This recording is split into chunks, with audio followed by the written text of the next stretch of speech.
All right, we're recording. All right. So just tell me a little bit about yourself. Okay, well, my name is Tiffany, and I am in the master's program at East Carolina University for speech language pathology. And I plan on graduating in December, and I have 4 children, ages 20, 18, 14, and 10. And actually, 2 of my children needed speech therapy, and that's kind of what introduced me to the field. Because before that, I really didn't pay too much attention to speech therapy at all. And in the beginning, I thought that that's what I wanted to do, was just to become a speech teacher. But I found out like the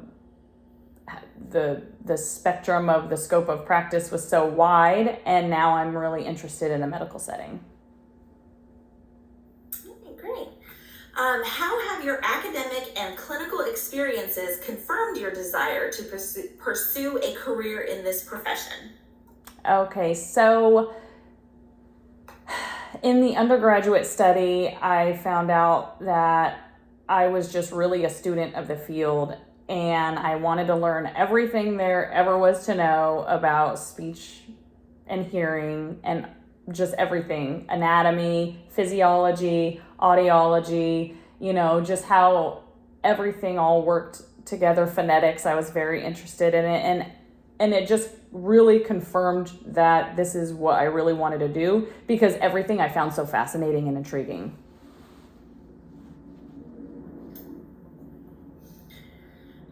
Do you prefer working collaboratively or independently? And describe. Okay, so definitely collaboratively, because I like talking through issues and I like hearing other perspectives on it. And I also like to hear that my ideas are validated. I think also by speaking with other people and collaborating with other people, it gives me an insight to what they're thinking, and then it sparks even more creativity in my mind, or more ideas on how to solve problems in my own mind.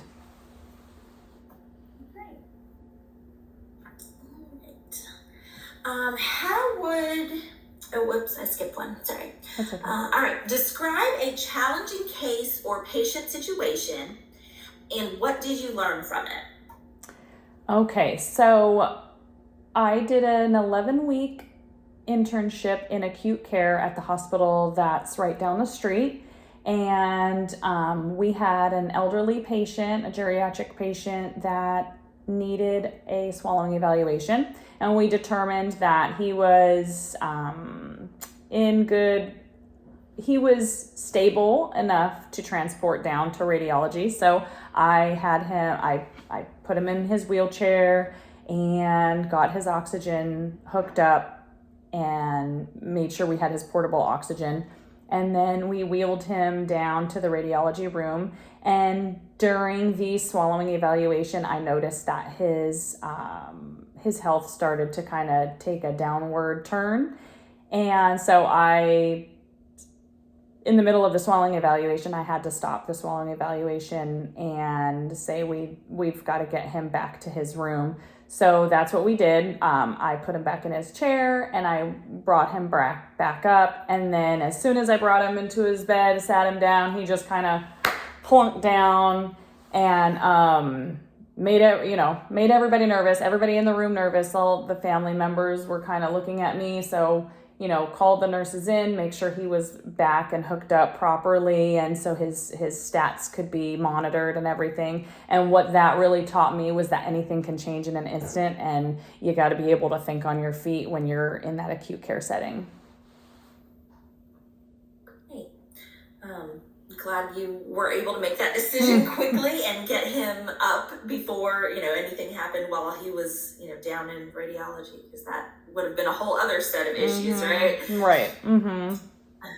It also taught me how fragile, things can be, and how important it is just to pay really close attention to your patients. Absolutely. All right. how would a clinical supervisor describe your clinical strengths and weaknesses? Okay, so I'm thinking of this specific clinical internship, that the same 11-week one that I spent at the hospital. My supervisor was Kelly, and she was absolutely phenomenal. She was a great supervisor, such a great teacher. And I think the thing that she would tell me would be what my strengths are would be empathy, patient care, compassion, showing congruence to family members. And I think she would say that I am good at communicating with family members and really finding out what their wants and needs are for their family members. I think she would say my weakness is not being confident and making decisions, clinical decisions. I think she would tell me to trust my gut and that it's probably right. I think she would just tell me to have more confidence in myself. Okay, so the last question we've got for you is, do you have any questions for me, or in this case, that you would ask the employer in interviewing for a position? Yes, absolutely. I would ask, so the position that I would be applying for would be a PRN, which is a part-time position. And I would ask if, I know that the contract includes 1 weekend per month and 1 holiday per year. So I would ask the employer, do I have a choice in which weekend I'm available? And do I have a choice in which holiday I should be available? Or does the hospital choose for me? And then I would also ask what their productivity demands are. And those are, definitely want to know the system that they use to pick the holidays and weekends and all of that. Especially having, younger kids, not little bitty, but still. Right. That definitely will make a difference. Birthday parties and all of that fun stuff for weekends and things. So, all right. Great job responding, with your responses. Definitely, having had a little bit of time to think them through, you were able to kind of get there a little quicker, which is great. Yeah. But with that, keep practicing, especially if it's been a little while since you've had like an official job interview. Because I know you had mentioned that you had like an in-home daycare situation, so you don't necessarily need to have like a formal interview. Right. We do have this really cool system. It's an electronic really like practice interview thing, and I'll send you the information on it. Basically, you are able to create a 5-question interview from this whole list of questions, everything from kind of the general tell me about yourself to it's got a little search feature, so you can search like speech specific ones, school specific ones, clinical specific ones. You can pick up to 5, and then once you create your practice interview, it will ask you the questions. It's got like a recording of someone asking the question, and then you record yourself responding to it. That way you can see, if you, and obviously I didn't notice any of this during our interview, but like if you're doing weird things with your hands or your face makes weird, like, I don't know. Anything that could be distracting or fillers. I say a lot, and I know I do it, but seeing it and saying, oh gosh, okay, yeah, there's a lot. And it actually has this little like clicker thing that anytime you notice that you've said something, you can click, like there's one for there's one for like, there's a few different like common ones, and you can click it and keep track of it, and it's very eye-opening. Again, I didn't notice that you had really any of those fillers. I did notice when you start answering a question, you say either, I think it was like yeah so or and so or something like that. So maybe just kind of think about that and just go right into what you're responding. But really when you're watching yourself and kind of noticing these things, you're like, oh, okay. And then that way you can be a little bit more cognizant of them.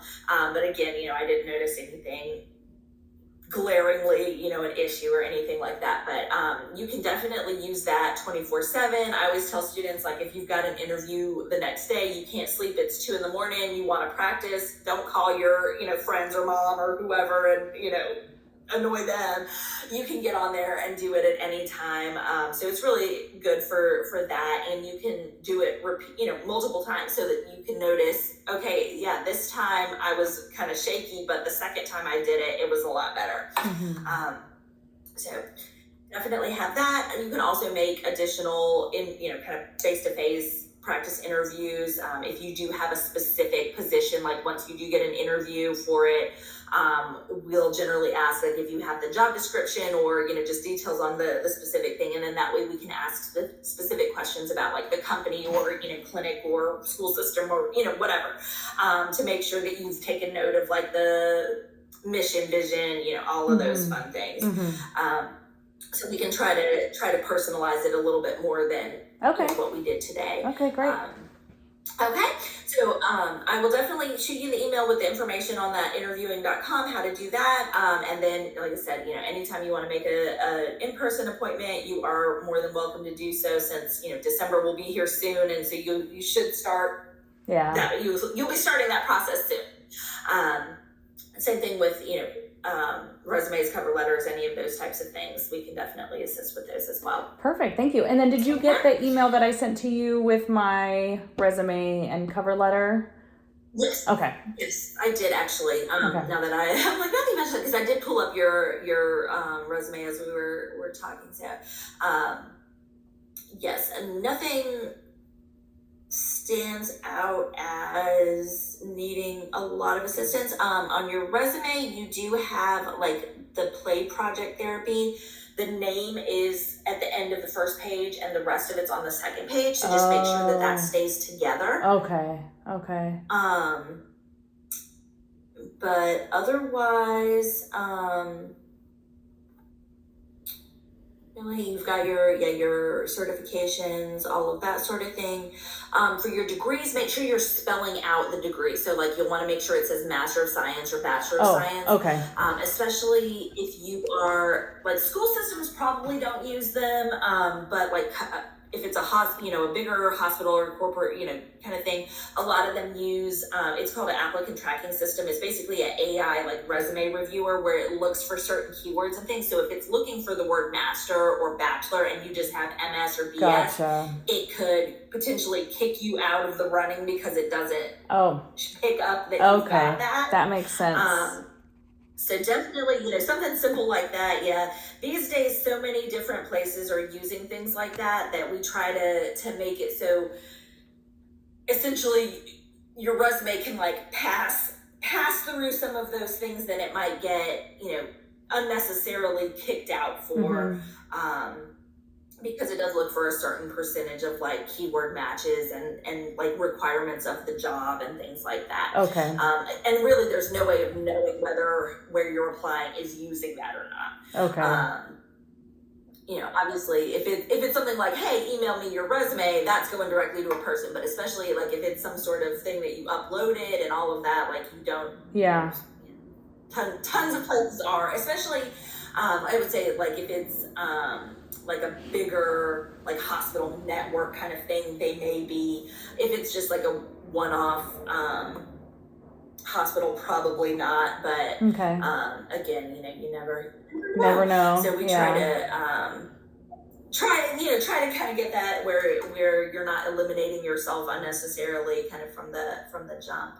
But otherwise, other than that one little, basically pop that down a line to start on the second page, and then spell out your degrees. Otherwise, that is looking good. Let me pull up your cover letter.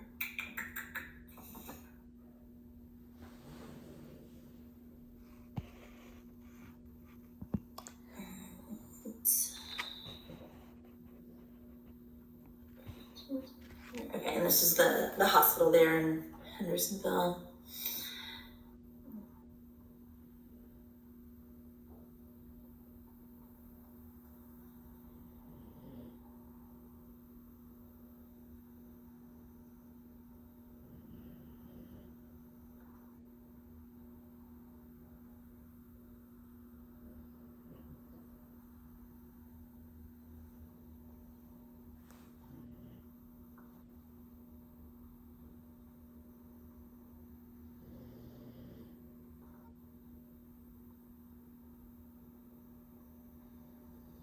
And this is specifically for that position you were talking about, That PRN position. PRN. There we go. I was like, I knew I had the RN in there. I was like, what was the other letter?